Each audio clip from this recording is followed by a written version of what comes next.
Bueno, la palabra afán, ansiedad, son palabras sinónimas. Y el Señor Jesucristo, en el texto que tú acabas de citar, dice, no os afanéis por vuestra vida. Y es increíble las cosas que el Señor menciona que no deberían ser causa de afán y de ansiedad. Dice, no os afanéis por vuestra vida, qué habéis de comer, qué habréis de beber o qué habréis de vestir. Está hablando de cosas que son necesarias. Y volviendo otra vez al tema de la definición de ansiedad, usualmente las personas ansiosas se dejan controlar en sus pensamientos. O sea, la persona está haciendo un mundo en su cabeza que lo está llevando a tener reacciones emocionales que son propias, que son apropiadas para ese tipo de temor. Entonces, cuando hablamos de la ansiedad, estamos hablando de una preocupación excesiva, estamos hablando de una preocupación incontrolable, estamos hablando de una preocupación que divide nuestra mente. Una persona ansiosa no toma buenas decisiones. De hecho, muchas veces no hace nada. La ansiedad es tan fuerte que lo paraliza, como tú dices. Es interesante que en el texto original que se escribió el Nuevo Testamento, que es el idioma griego, la palabra que usa el Señor Jesucristo cuando dice no os afanéis, es una palabra que significa estar dividido. Es una persona que está dividida. Y por lo tanto, es como que tú me estás alando hacia un lado y otra persona me está alando hacia otro lado y yo no sé qué hacer. La ansiedad está íntimamente ligada con el temor.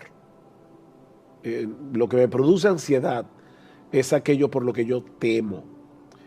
Y muchas veces el temor excesivo lo que está indicando es, perdón, que la persona está muy centrada en sí misma.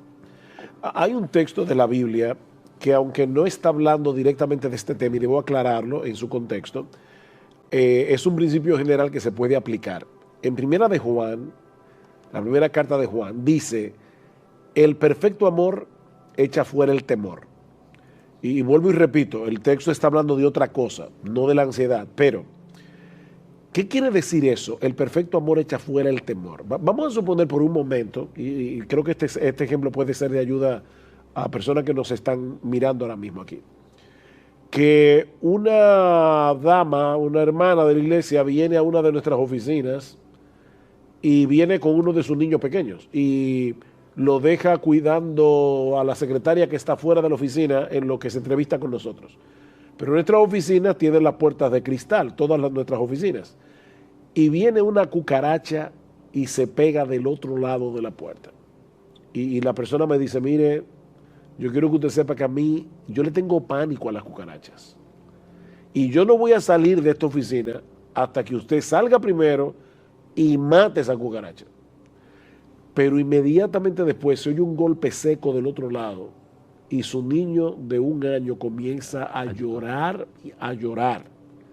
Y que hayan 5 cucarachas voladoras pegadas del otro lado de la puerta, ella va a salir porque su amor por su hijo, digo una mujer normal, Sí, es mayor que su el temor. amor por su hijo es mayor que el temor. Entonces, no, todos nosotros tenemos temores, hay cosas a las que todos le tenemos temor. Pero cuando el amor está presente, nosotros podemos vencer esos temores. Entonces, ¿qué es lo que pasa cuando una persona está controlada por el temor? Que probablemente, no estoy dando aquí una regla, ¿verdad?, que encaje en todos los casos, pero probablemente es que está teniendo un excesivo amor por sí mismo. El Señor dice, mirad las aves del cielo, que no siembran, no recogen en graneros, y sin embargo nuestro Padre Celestial las alimenta. Y dice, ¿no tendrá mucho más cuidado de vosotros, hombres de poca fe? Ustedes valen más que un ave, dice el Señor. Hombres de poca fe, no tendrás cuidado, no tendrá Dios más cuidado de vosotros. Y Cristo, recuerden otra vez, está hablando aquí de las cosas que son necesarias para la vida, la comida, la bebida, el vestido. El Señor está diciendo, si yo recuerdo que Dios es mi Padre, si soy creyente, obviamente, Dios es mi Padre, Él es bueno, Él cuida de mí, yo voy a confiar en Él mientras en mi responsabilidad hago lo que tengo que hacer para suplir para mis necesidades. Porque de hecho, el mismo ejemplo del pajarito, el Dios que creó las aves, llenó el mundo de gusanos para que las aves tengan que comer. Pero tú nunca has visto a un pajarito debajo de un árbol con las patitas cruzadas esperando que le caigan los gusanos del cielo. O sea, Dios le da instinto al ave para que busque su comida. Ok, yo puedo pensar, bueno, el Señor está en control de todas las cosas, Él me ama y puede ser que Dios tenga para mí a la persona adecuada a la vuelta de la esquina, aunque yo no lo esté viendo en este momento. Y voy a poner un ejemplo ahora. Pero si no es así, yo confío en que Dios me dará la gracia para yo deleitarme en Él y estar completa en Él, porque una persona soltera no es una persona, un ciudadano de segunda categoría. O sea, una persona soltera, Cristo fue soltero y fue el hombre más completo y más cabal que hubo en el mundo. Entonces, una soltera puede decir, yo anhelo el matrimonio, yo voy a orar por el matrimonio, pero mientras lo hago, yo voy a confiar en que el Señor, mi Padre que está en los cielos, suplirá, aunque yo no vea nada en el panorama. Y el ejemplo que iba a poner es el ejemplo bíblico de Rebeca. Yo muchas veces hablando con jóvenes solteras, le pongo ese ejemplo. Soltera vive en la casa de Labán, a 800 kilómetros de donde vive Abraham, que tiene un hijo que se llama Isaac. Y resulta que Isaac ya se tiene que casar. Y en la cultura de aquellos días, Abraham, el patriarca, envía a uno de sus siervos a buscarle una esposa a su hijo Isaac, pero quiere que sea de su parentela. Así que este siervo de Abraham recorre todos esos kilómetros, 800 kilómetros, y llega a casa de Labán y él le ora a Dios y le pide ciertas cosas específicas para encontrar a esa muchacha. Y resulta que el Señor responde su oración. Y Rebeca de repente sabe que hay un pretendiente que vive en otro lado. Ahora vamos a suponer, yo no sé qué día de la semana llegó el siervo de Abraham a la casa de Labán, pero vamos a suponer que fue un lunes. Bueno, el domingo Rebeca no veía nada en el panorama. El martes ella estaba de camino para conocer al que iba a ser su esposo. Es así. En 24 horas su vida cambió. Entonces, yo no debo simplemente, yo debo confiar en Dios, pero al mismo tiempo recordar que en la providencia y la soberanía de Dios, Él maneja las circunstancias en cosas que yo no estoy viendo ahora mismo. Porque eso puede pasar con el que no tiene trabajo, eso puede pasar con el que no tiene salud. Dios maneja las circunstancias. Es interesante que en Proverbios capítulo 13, versículo 4, dice, el alma del perezoso desea, pero nada consigue. O sea, el perezoso no ha perdido su capacidad de desear estar en una mejor condición, pero no consigue nada. ¿Por qué? Porque es un perezoso. Él no planifica, él no hace nada. Pero dice el texto, pero el alma del diligente quedará satisfecha. Eso no quiere decir necesariamente que todos los planes del diligente se van a cumplir como él lo está pensando, pero va a quedar satisfecho porque él hizo lo que tenía que hacer, dejando en las manos de Dios los resultados de la empresa. Es lo que dice el texto de Santiago 4 que citaba Salvador ahora, que Santiago dice, vamos ahora aquellos que decís, vamos a ir a tal ciudad en el día de mañana y ganaremos, y en un año ya yo voy a tener tanto. Y dice, cuando tú no sabes lo que será del día de mañana, un elemento que no se ve en mi plan puede echar a tierra todo lo que yo planifiqué. ¿Saben por qué hay tantas personas en el mundo sufriendo crisis de ansiedad y de temor? Incluyendo a muchos que profesan ser cristianos, porque esta es una generación subjetiva, sumamente individualista y altamente egocéntrica. Esa es la maldición de esta generación. Y cuando una persona está demasiado centrada en sí misma, pendiente de sus propios sentimientos y emociones, el temor y la ansiedad serán un resultado inevitable. Lo triste, mis hermanos, es que en muchas iglesias, probablemente sin quererlo, se está llevando a los cristianos a estar demasiado enfocados en ellos mismos. Honestamente me dio pena, como pastor se lo digo, me dio pena que muchos de ustedes se perdieran la conferencia de la adoración. Nosotros necesitamos aprender a adorar a Dios, Porque la tendencia de nuestro corazón es adorarnos a nosotros mismos. Y las iglesias, vuelvo y repito, sin quererlo, muchas veces están motivando a los cristianos a vivir centrados en ellos mismos. Desde los temas que se predican hasta los himnos que se cantan, casi todo gira en torno al hombre y su experiencia, en vez de girar en torno a Dios y su gloria. Decía Martin Lloyd-Jones, y eso hace unas décadas atrás, ya Lloyd-Jones murió en el 81, sí, estamos en el 2014, 2015.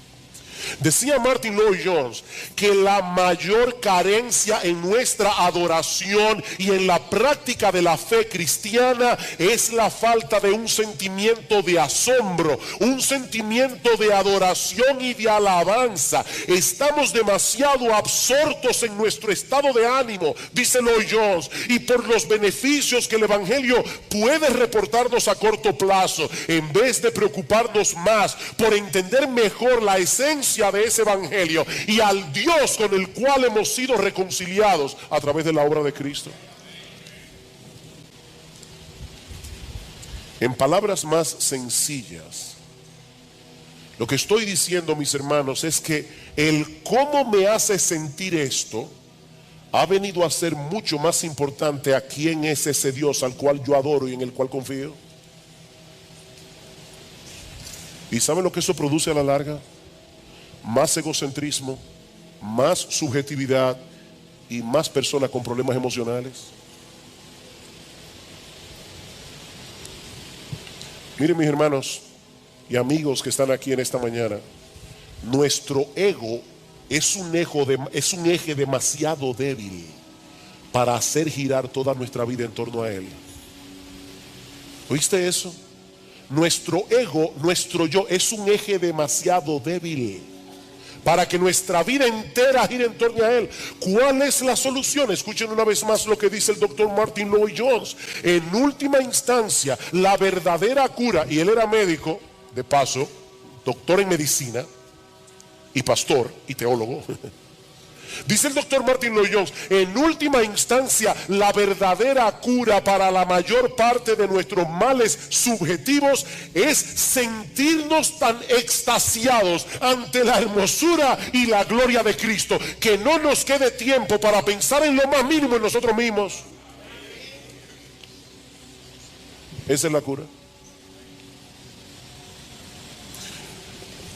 Piensen por un momento en la visión que tuvo Isaías en el capítulo 6.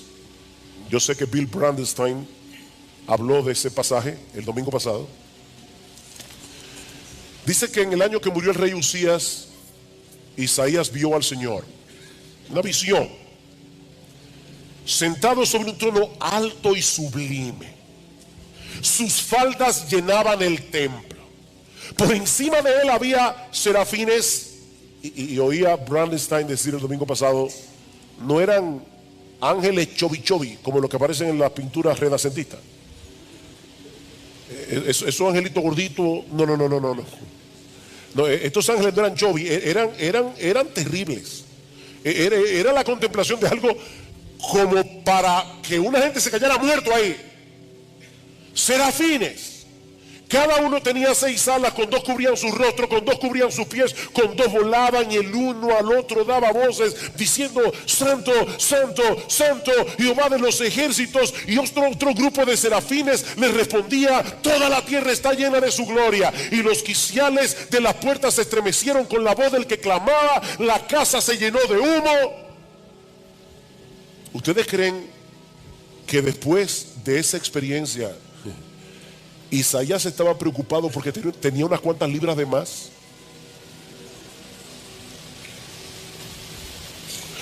¿O porque llegó al templo el sábado y un hermano le pasó por al lado y no lo saludó?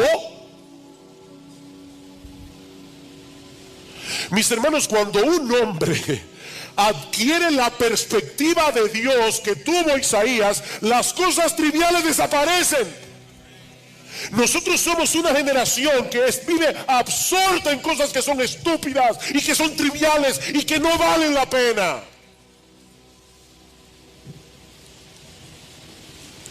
Por eso es tan importante colocar esta oración en su contexto. Al final del discurso del aposento alto, ¿ustedes recuerdan cuál era el problema de los discípulos esa noche? Ellos estaban confundidos, ellos estaban turbados, porque Jesús se iba.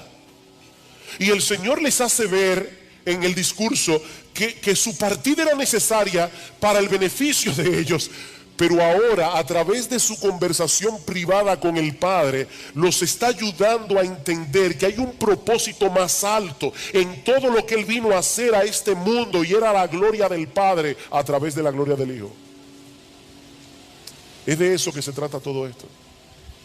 Dice Francis Chan que nuestro Dios nunca ha tenido una crisis de identidad. Él sabe que Él es grande y que Él merece estar en el centro de nuestras vidas. Y cuando Él está en el centro, nosotros recibimos el beneficio. Déjenme compartirles algo muy personal. No estaba en el guión. Yo estoy sufriendo de sinusitis, mucha gente lo sabe aquí. Y a veces eso me hace la noche muy difícil. La otra noche no podía dormir. Fue una noche horrible, hace 2 noches atrás. Y yo veía las horas pasar, las 2 de la mañana, las 3 de la mañana, las 4 de la mañana, las 5 de la mañana, mucho sueño, no poder dormir. Pero yo he estado leyendo algo sobre el libro de Job últimamente. Y cómo el diablo le dice a Dios: ¿tú crees que Job te sirve de balde? Quítale lo que tú le has dado y tú vas a ver si no te maldice en tu misma cara. Y Dios le da permiso al diablo para tocar a Job, para que Job sufriera lo que él sufrió y mostrar que aún así se iba a mantener apegado a Dios. Yo le decía a mi esposa ayer, hubo momentos anoche en que yo me desesperé mucho, pero venía esto a mi mente y yo decía: Señor, si todo esto es para que yo pueda mostrarle al mismo diablo que tú me bastas, aunque yo no duerma. Amén, gloria a ti. Está bien, Señor, no es lo que yo quiero. Eso no me quitó la desesperación, pero me dio otra perspectiva. Yo le decía a Gloria en estos días hablando, cuán importante es la teología. Cuán importante es la teología para tener tu corazón en calma, para poder lidiar con estas cosas. Mis hermanos, ¿qué puede ser más eficaz para erradicar de nuestras almas el temor y la ansiedad que contemplar nuestros problemas a la luz de la gloria de Jesús? ¿Qué puede ser más mortal para nuestro orgullo, para nuestro egoísmo, para nuestro apego a las cosas de este mundo que una dosis diaria de la contemplación de esa gloria? No hay un tema en la vida cristiana que no esté relacionada con esto. Cuando Pablo quiso despertar la generosidad de los creyentes en la ciudad de Corinto, yo estaba pensando en estos días, ¿cómo es eso de que Dios ama al dador alegre? ¿Por qué Dios ama al que da alegremente? No al que da diciendo, tengo que dar mis ofrendas cada domingo a la iglesia porque si no me va a partir un rayo. No, Dios no ama ese tipo de personas. Dios ama al dador alegre porque el dar alegremente refleja mucho de lo que hay en el corazón. El dar alegremente refleja que para ti tu Dios no es el dinero. El dar alegremente muestra claramente que tu confianza está en Dios, no en tu cuenta bancaria. Y por eso Dios ama al dador alegre, porque eso revela mucho el corazón de un hombre. Y cuando Pablo quiso despertar la generosidad de los corintios, ¿cuál es el argumento que él usa? Ya conocéis la gracia de nuestro Señor Jesucristo, que por amor a vosotros se hizo pobre siendo rico, para que vosotros en su pobreza fueseis enriquecidos. Padre, glorifícame tú al lado tuyo con aquella gloria que tuve contigo antes que el mundo fuese.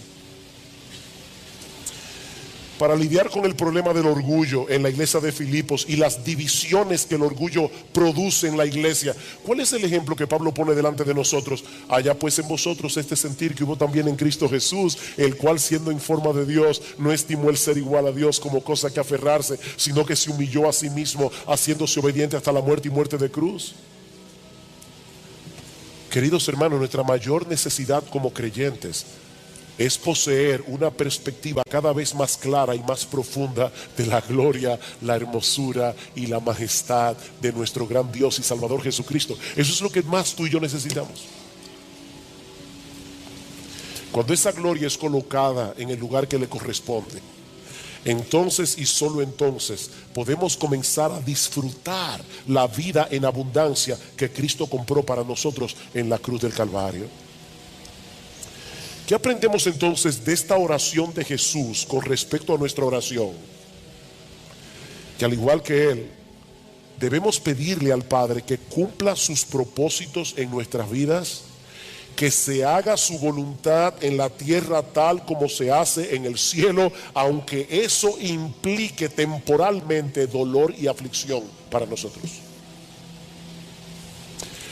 Alguien me comentaba el otro día que había escuchado a un predicador, un gran predicador, preguntarle a la congregación: si el Señor te concediera una petición con la seguridad de que te la va a responder, ¿cuál sería? Y dice que este predicador, yo lo conozco, es un predicador enérgico, le dio unos minutos, unos segundos a la congregación para pensar en la respuesta, y después le dijo: no. No pidan por la salvación de su esposo y de su esposa y de sus hijos. No pidan por salud. Pídanle a Dios que se haga su voluntad. Si Dios te pidiera, te dijera: dame una petición, ¿sabes cuál sería esa sola petición? Señor, que se haga tu voluntad y no la mía, porque es en esa voluntad que tú serás glorificado y mi alma será beneficiada, no importa lo que pase. Porque no hay un lugar más seguro en el centro de la tierra que estar en el centro de la voluntad de Dios. Es la verdad revelada en la palabra de Dios la que debe ir sentada en el asiento del conductor de nuestras vidas, no las emociones.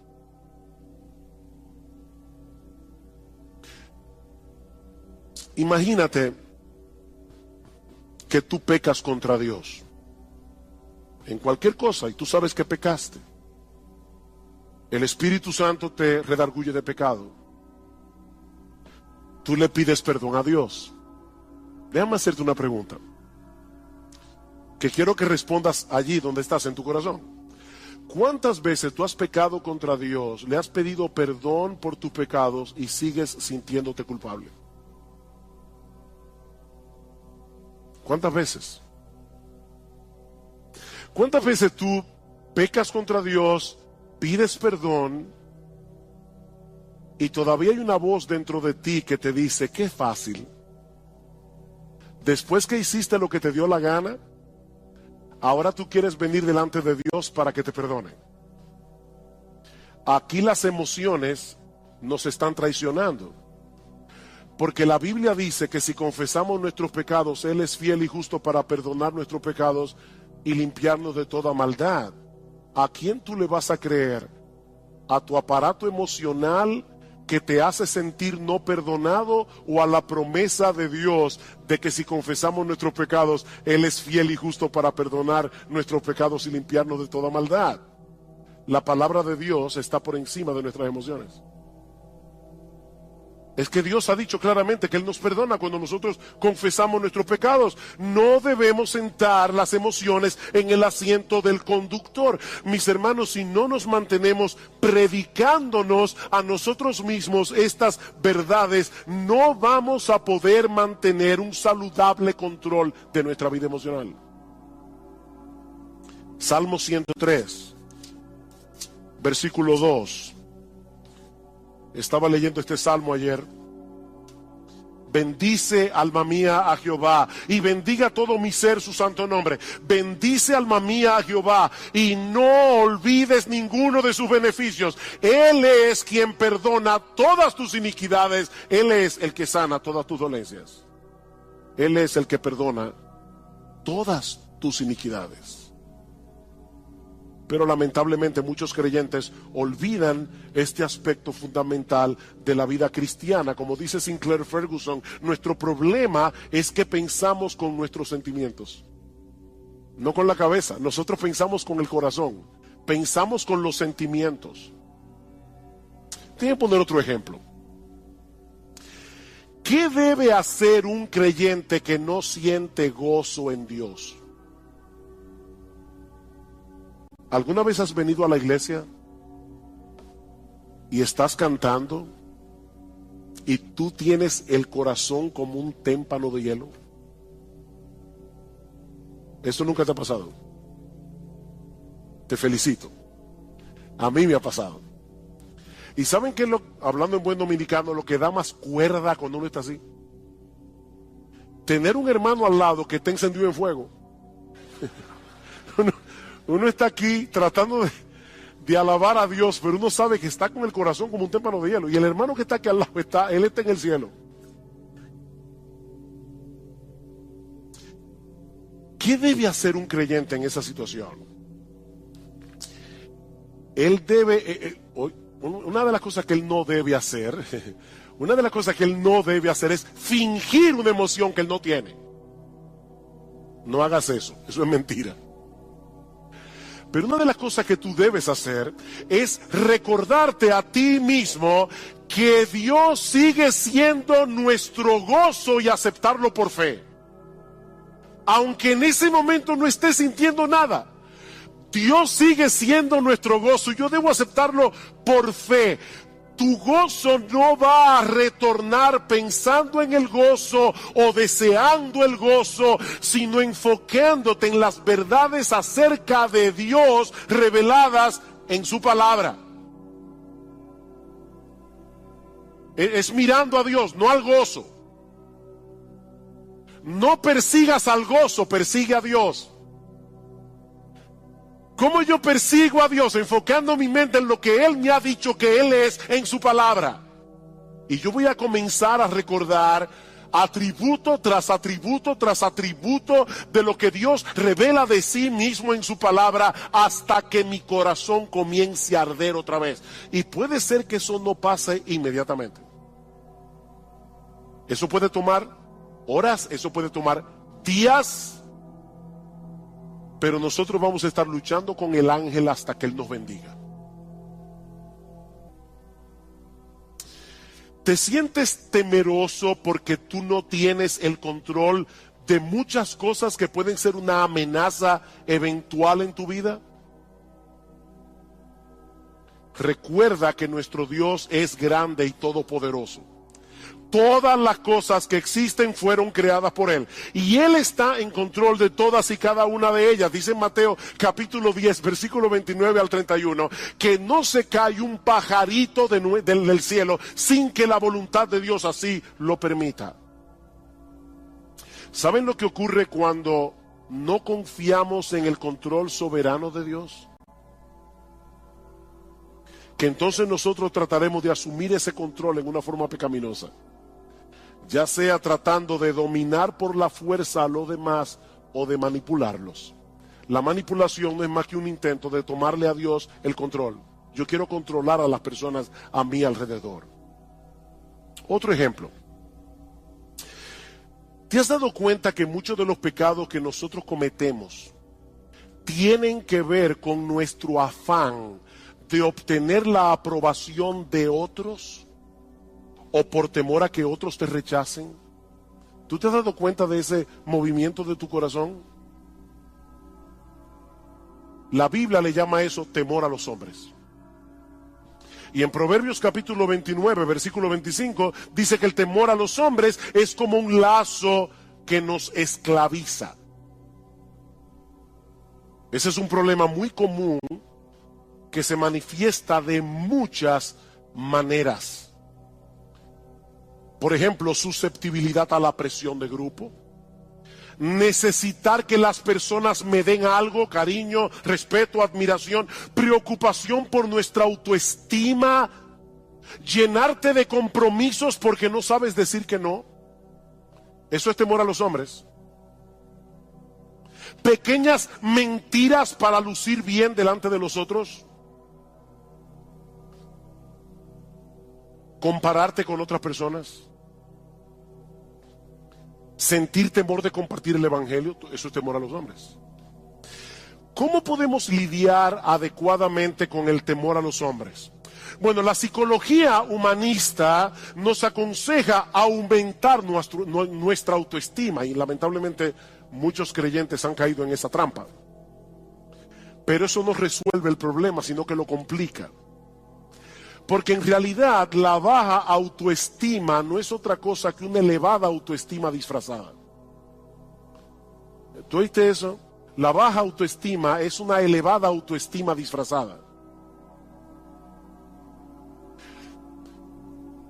Déjeme explicar eso, porque sé que veo la cara de algunos mirándome así como con una cara de signo de interrogación. Una persona puede ser muy tímida, le da temor abrir la boca, y algunos dicen es que el pobre tiene una baja autoestima. No. La razón por la que él o ella es tímido es porque se estima tanto que él tiene miedo de abrir la boca y confirmar ante los demás que es un tonto.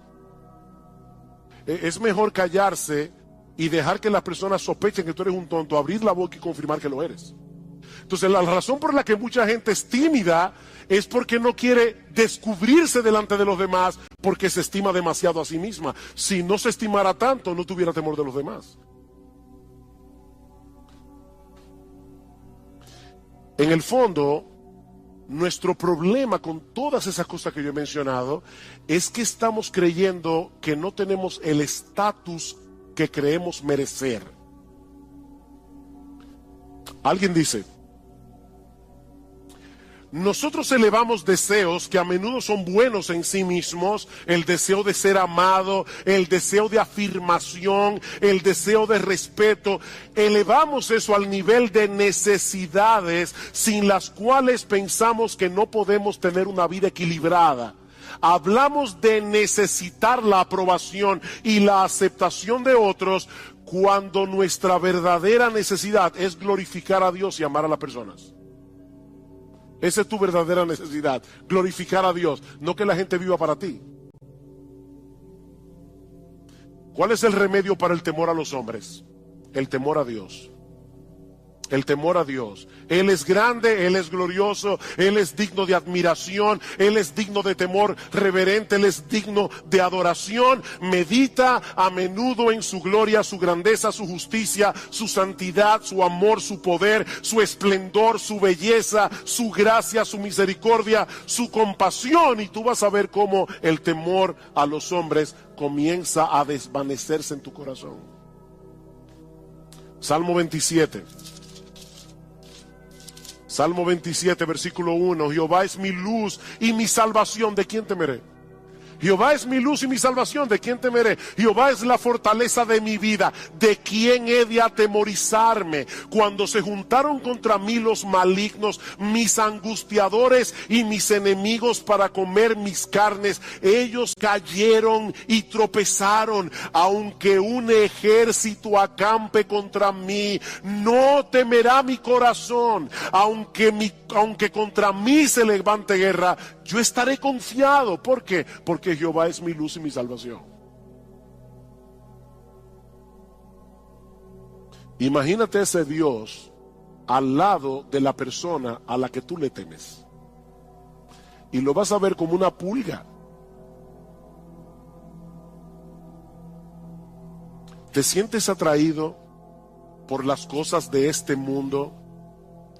Y se te está haciendo difícil decir que no a esas cosas porque te prometen emociones como deleites, placer, alegría.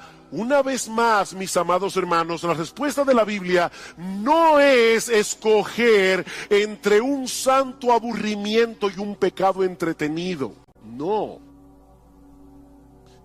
La Biblia nos invita más bien a buscar ese deleite, ese placer, esa alegría en el único lugar donde realmente puede ser hallado, en Dios mismo.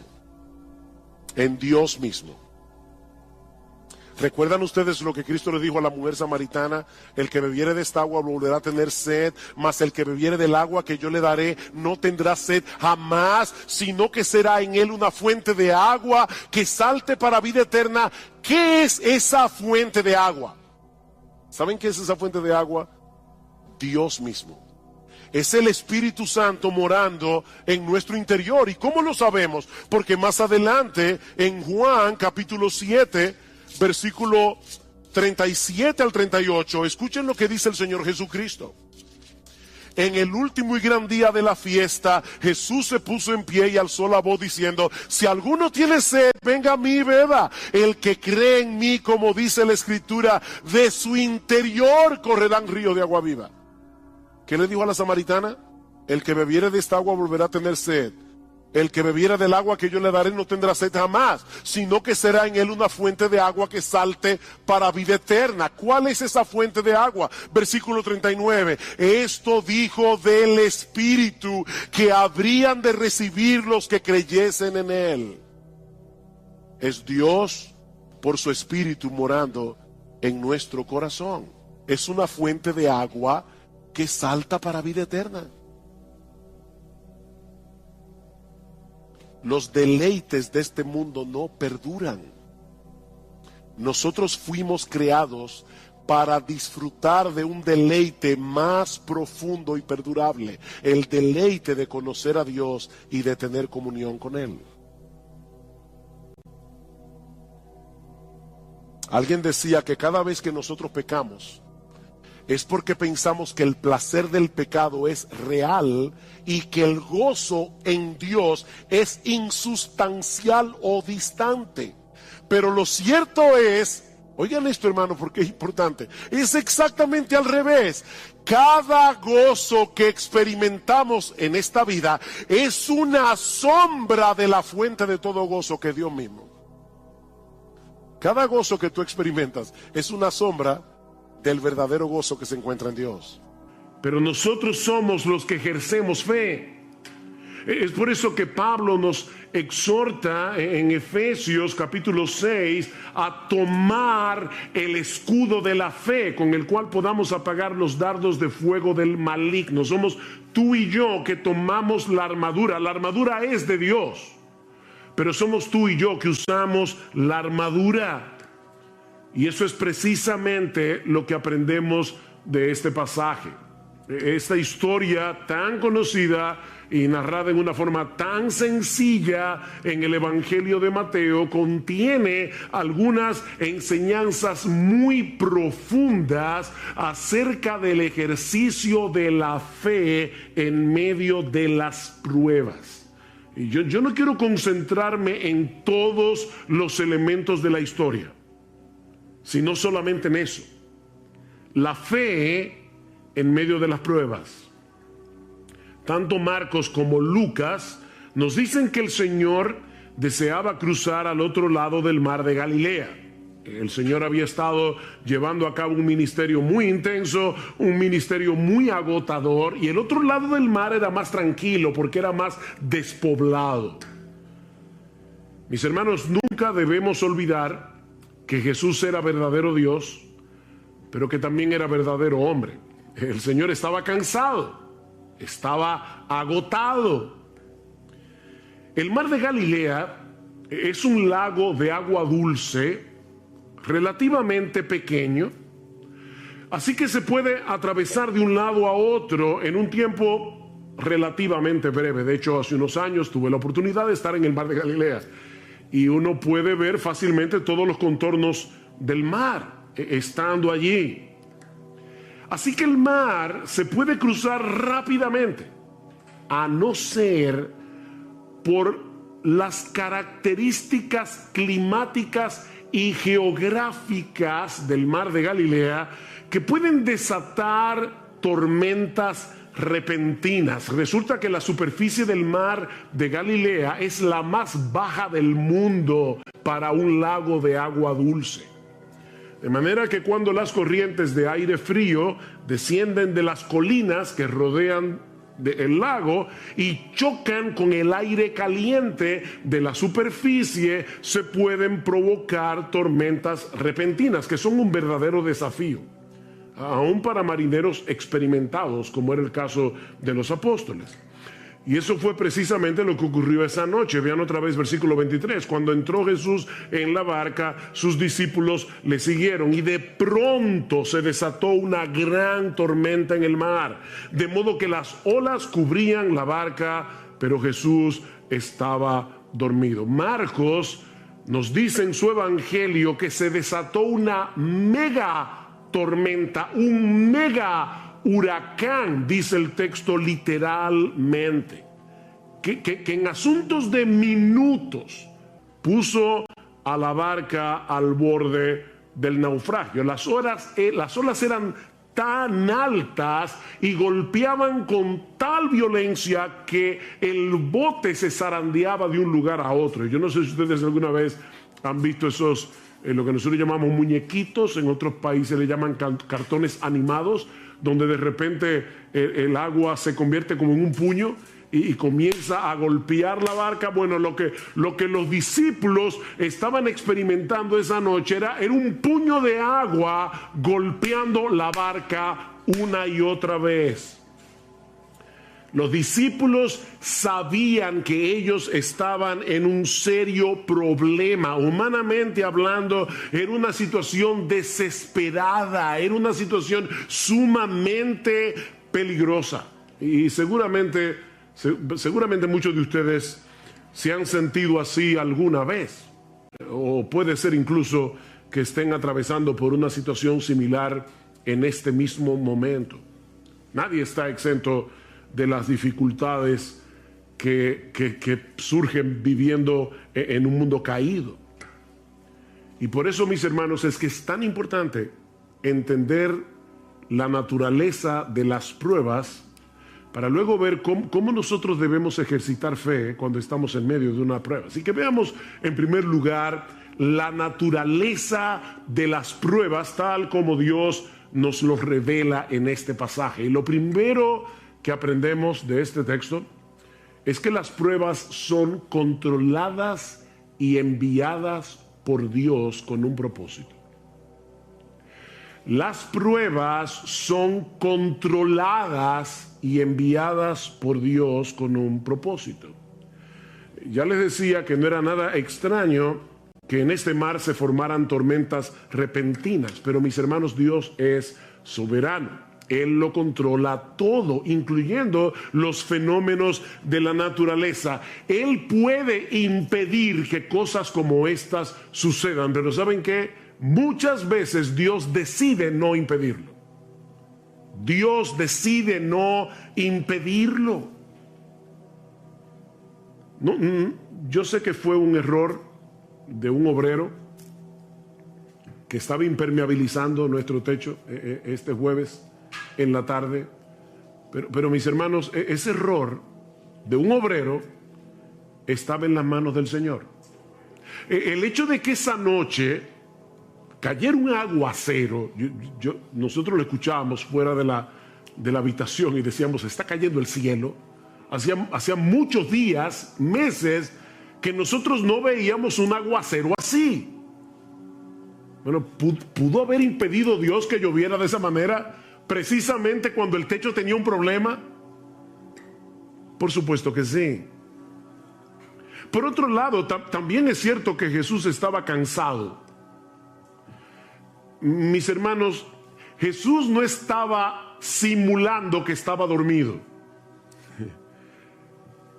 En su naturaleza humana, él no pudo resistir el cansancio tan grande que tenía. Para los discípulos, era como de repente ver a Superman envuelto en kriptonita. O sea, el Señor está ahí completamente agotado.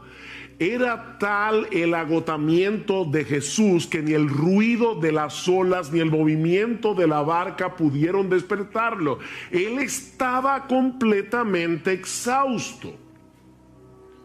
Así que los discípulos sabían que su experiencia como marinero no les serviría de nada para poder maniobrar en una tormenta como esa, y por lo visto tampoco contaban con Jesús.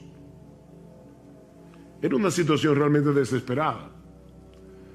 Pero mis hermanos, la Biblia nos enseña una y otra vez que las pruebas nacen en el trono de Dios. Las pruebas nacen en el trono de Dios. Ustedes recuerdan cuando Noemí regresó a Belén desde los campos de Moab, sin marido, sin hijos. ¿Cuál fue su explicación teológica a sus vecinos en Belén? El Todopoderoso me afligió. El Todopoderoso me afligió. Mis hermanos, las pruebas nacen en el trono de Dios. Jehová dio, Jehová quitó. Sea el nombre de Jehová bendito. Job no dijo, el diablo me quitó lo que Dios me dio. No, fue Dios que me lo dio y fue Dios que me lo quitó. No somos víctimas de un destino ciego. Estamos en las manos de un Dios lleno de sabiduría, de un Dios lleno de poder, que controla todas las cosas para su gloria y para el bien de su pueblo. Mis hermanos, déjenme hacerles una pregunta. ¿Quién fue que tomó la decisión de embarcarse esa noche para cruzar el lago? Fue Jesús. Él era el único responsable de que ellos estuvieran en esa situación. Y la tormenta que se desató esa noche repentinamente no era otra cosa que la voz de Dios levantando el viento, levantando las olas. Dice en el Salmo 107, Él habló y levantó un viento tempestuoso que encrespó las olas del mar. No fue la madre naturaleza la que provocó esa tempestad, fue el decreto soberano de Dios. Él metió a los discípulos en medio de ese mega huracán porque quería enseñarles algo acerca del poder y la autoridad del Señor Jesucristo. Así que, mi hermano, si tú estás ahora en medio de una prueba, sea grande, sea pequeña, tal vez no es un mega huracán, pero sea grande o sea pequeña, tú tienes que entender que fue Dios el que te metió en esa prueba. No fue el destino. No fue un virus invisible. No fue la gente que te rodea, decía el filósofo francés Jean-Paul Sartre, el infierno son los demás. No fueron las personas que te rodean las que te metieron allí. Dios te puso allí en medio de ese huracán con un propósito bueno y sabio, aunque ahora no podamos entenderlo. Pero este pasaje también nos enseña que las pruebas llegan sin aviso. Las pruebas suelen llegar sin aviso. Cuando los discípulos entraron en la barca, no podían imaginar lo que estaba a punto de ocurrir. Mateo nos dice que la tormenta se desató de pronto. ¿Lo ven en el versículo 24? De pronto, repentinamente. Las pruebas se introducen en nuestras vidas sin pedir permiso. Por eso es que Santiago dice, amados míos, tened por sumo gozo cuando os halléis en diversas pruebas. Y la idea es, cuando ustedes se encuentren de repente en diversas pruebas, nosotros quisiéramos que las pruebas vinieran como espaciadas, ¿verdad? Que viniera una hoy, otra el año que viene. Pero dice Santiago, no, a veces tú tienes una prueba y luego vienen 25 juntas. Cuando os halléis en diversas pruebas, o como dice el texto literalmente, pruebas de diversos colores. Y desde nuestro punto de vista, las pruebas siempre llegan en el momento más inoportuno. Yo siempre me pregunto cuando escucho a la gente decir, wow, este era el peor momento para tener un problema económico, o este es el peor momento para yo enfermarme, este era el peor momento para tener una cirugía no planificada. ¿Cuándo es el mejor momento para tener un problema económico? ¿Cuándo es el mejor momento para tener una enfermedad incurable? Las pruebas llegan desde nuestro punto de vista en el momento más inoportuno. Pero mis hermanos, lo que a nosotros nos toma por sorpresa nunca sorprende a nuestro Dios. Porque Él es el que decreta las pruebas, como vimos ya. Y Él las supervisa para que no lleguen más allá de lo que nosotros podemos soportar. Él es que las supervisa para nuestro bien, como los montes rodean a Jerusalén. Salmo 125, así el Señor rodea a su pueblo desde ahora y para siempre. Nada me puede tocar sin pasar por la supervisión de Dios. Wow, qué glorioso eso. Pero aprendimos también de este pasaje que las pruebas sacan a flote las corrupciones de nuestro corazón. Las pruebas sacan a flote lo peor de nosotros. Los días previos a ese incidente, si ustedes pueden leer luego en sus casas Mateo capítulo 8 completo, se van a dar cuenta que Jesús había estado haciendo milagros sorprendentes. Por ejemplo, Mateo 8, 1 al 4, la curación de un leproso. Versículo 5 al 13, la curación a distancia del criado del centurión. Ni siquiera Jesús tuvo que ir a tocarlo. No, fue a distancia. La curación de la suegra de Pedro en el versículo 14. Y yo me imagino que en ese momento los discípulos se sentían campeones de la fe. Cuando uno ve a Jesús haciendo todo eso, tal vez ellos pensaban, mira, ahora mismo no importa lo que pase, yo confío en ese hombre. De hecho, es interesante ver en el texto que cuando otros veían las demandas del Señor como muy altas, recuerdan cuando le decía, síganme, y uno decía, espérate, deja que vaya en tierra a mi padre, o espérate que yo tengo una cosa que hacer, o no sé qué. Cuando otros estaban poniendo excusas para seguir a Jesús, vean lo que dice el versículo 23, cuando entró Jesús en la barca, sus discípulos le siguieron. Mientras otros veían difícil seguir a Jesús y ponían excusas para seguir a Jesús, los discípulos no. Así que probablemente en ese momento ellos se sentían campeones de la fe. Pero ¿qué tan fuerte era esa fe? No había manera de saberlo si no era en medio de la prueba. Abraham no sabía qué tan fuerte y sólida y vigorosa era su fe hasta que Dios le pidió que sacrificara a Isaac. Ezequías fue un buen rey de Israel. Enfermó, le oró a Dios que lo sanara, Dios lo sanó. Y probablemente en ese momento se sentía fuerte en su fe. Llegaron unos embajadores de Babilonia y el orgullo de Ezequías salió a flote inmediatamente. Mis hermanos, es en medio de las pruebas que conocemos el estado real de nuestro corazón. Nuestra fe será probada por el fuego, dice en Primera de Pedro capítulo 1, versículo 7. Tiene que ser probada por el fuego. ¿Qué hace el fuego? El fuego licúa el oro y al licuarse, como es un metal pesado, eso hace que la basura salga a flote y entonces el orfebre comienza a purificar el oro. Pero tiene que ser por medio del fuego. Yo estoy seguro que a nadie le gustaría ir a una joyería, comprar una prenda pensando que es de oro y después resulta que era de hojalata. El oro tiene que ser probado y se prueba con fuego. No solo para ver su genuinidad, sino también para librarlo de impurezas. El oro tiene que ser probado por fuego y nuestra fe también. Nuestra fe también tiene que ser probada. Y cuando somos probados, es que podemos ver una verdadera radiografía de lo que hay en nuestro corazón. Pero aprendemos también de este relato que las pruebas son un antídoto contra nuestro sentido de autosuficiencia.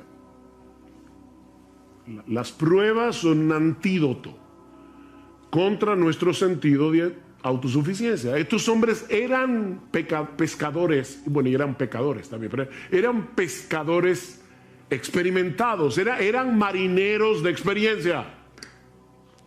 Seguramente ellos habían estado en tormentas anteriormente en el mar de Galilea, porque eso era muy común. Pero ahora Dios los había colocado en una situación tan extrema que ellos sabían que toda su experiencia no les serviría de nada. De nada.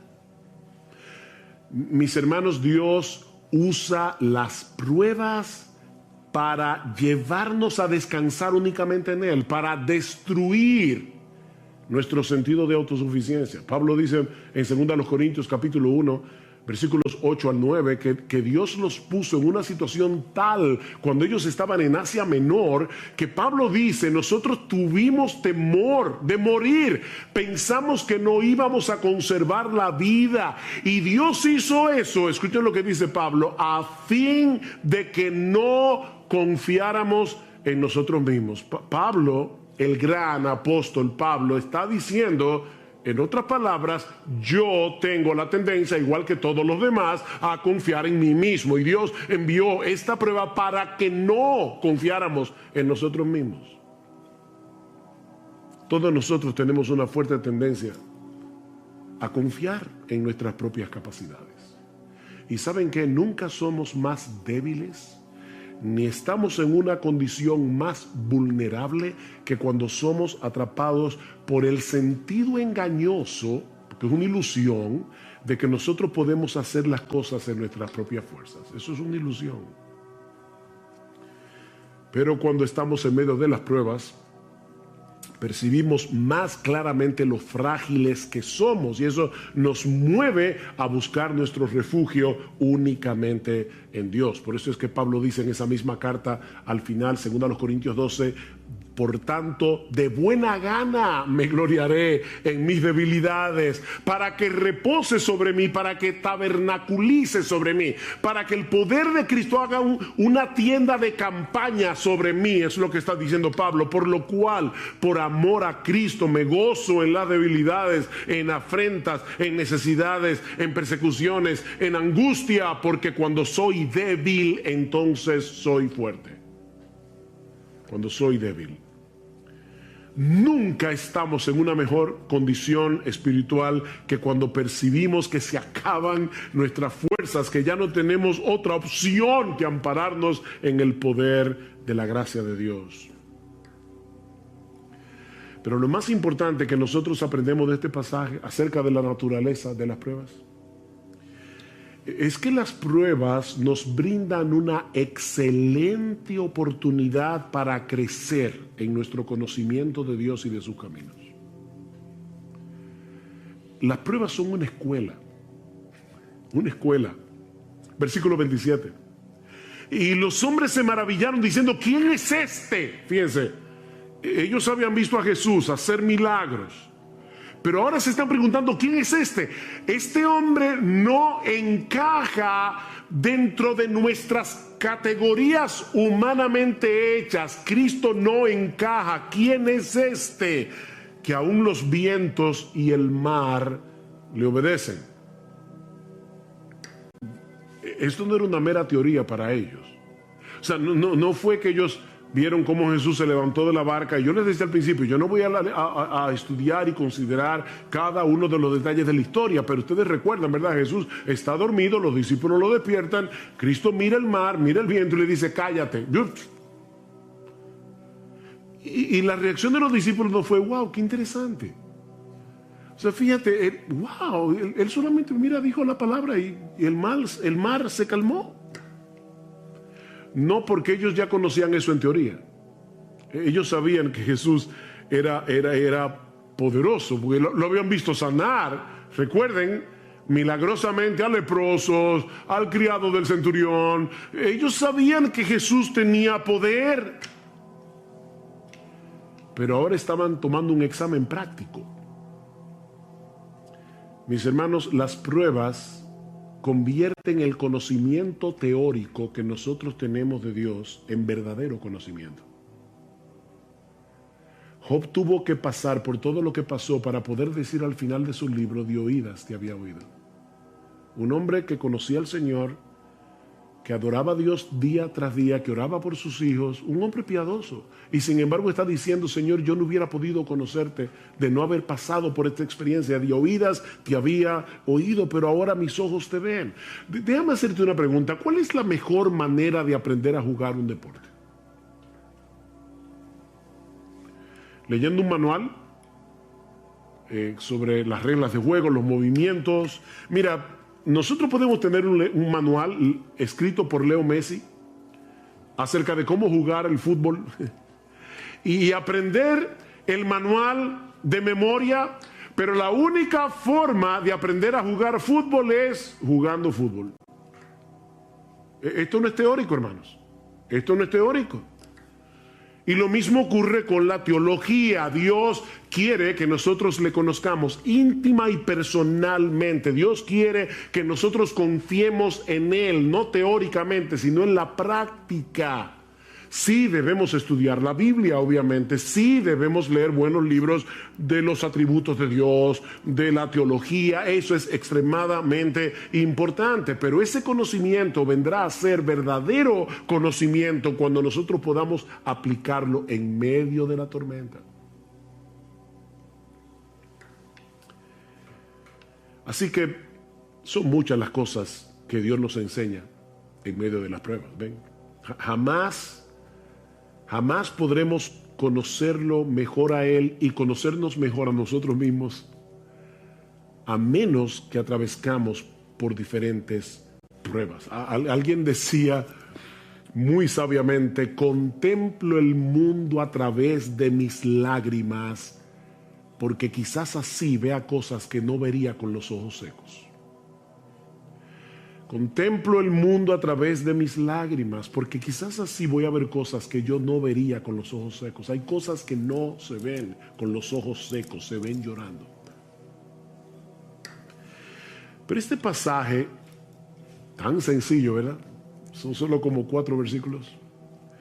También nos enseña algunas cosas acerca del ejercicio de la fe en medio de las pruebas. ¿Sí? Ya vimos lo que el pasaje nos enseña acerca de la naturaleza de las pruebas, pero veamos ahora lo que nos enseña este pasaje acerca del ejercicio de la fe en medio de las pruebas. Esa noche, los discípulos se dejaron controlar por el miedo, se dejaron controlar por la angustia, a tal punto que no solo pusieron en dudas el poder de Jesús, sino también su amor y su cuidado. Vean otra vez el versículo 25. Y llevándose a él le despertaron diciendo: Señor, sálvanos, que perecemos. El Evangelio de Marcos dice: Maestro, ¿no tienes cuidado que perecemos? Y no es que hay un error entre Marcos y Mateo, es que los discípulos comenzaron todos a hablar a la vez, y unos dijeron una cosa, otros dijeron otra. Pero el punto es que ellos estaban tan llenos de miedo que perdieron de vista lo que implica tener a Jesús en la barca. Ellos perdieron eso de vista. Y algunos pudieran pensar: bueno, pastor, pero óyame, no era para menos. No, Cristo tenía una evaluación muy diferente. ¿Por qué estáis amedrentados, hombres de poca fe? Hay al menos 2 cosas que nosotros aprendemos de esa respuesta de Jesús a los discípulos. La primera es que la fe rehúsa dejarse dominar por el miedo. La fe rehúsa dejarse dominar por el miedo. La pregunta del Señor puede parecer un tanto extraña en medio de una situación tan extrema, ¿verdad? ¿Por qué tenéis miedo? ¿Cómo que por qué? Pero es que tú no estás viendo el espectáculo. ¿Cómo que por qué tenemos miedo? Nosotros, ¿verdad?, nos identificamos con los discípulos porque de haber estado allí probablemente habríamos experimentado lo mismo. Sin embargo, la pregunta de Jesús implica una reprensión. ¿Por qué reaccionan con miedo? Ahora, déjenme aclarar algo para no crearles un problema de conciencia innecesario. Eso no quiere decir que los cristianos no tenemos derecho a luchar con el miedo. sobre todo cuando estamos en una situación de peligro potencial. No. El miedo, el temor es algo que Dios ha puesto en nosotros para llevarnos a la protección, a protegernos, a no ser locos y arrojarnos a una situación que pueda hacernos daño. Lo que no tenemos derecho, los cristianos, es a dejarnos controlar por el miedo.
Sotto la luna cammino piano, con le scarpe vecchi di papà, strada parra, lo cori canta, e ti penso mentre va. Sotto la luna cammino piano, con le scarpe vecchi di papà, strada parra, lo cori canta, e ti penso mentre va. A nonna spanna i panni fuori, culo soli che struscia l'aria, o pane caldo sopra la pietra e l'odore di casa mia. Vento di casa, portami a tia, tra le mura du paese mia. Se tu mi chiami, torno con tutto, chianta un limone, ti dugno lo frutto.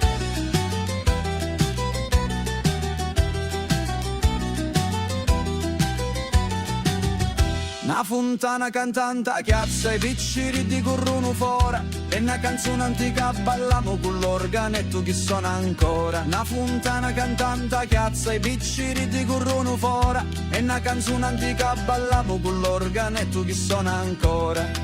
E se lontano vai non scordare, che ogni pezza cagati si può ricostruire.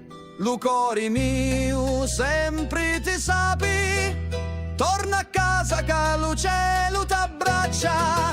Vento di casa, portami a tia, tra le mura du paese mia. Se tu mi chiami, torno con tutto, chianta un limone, ti dugno lo frutto.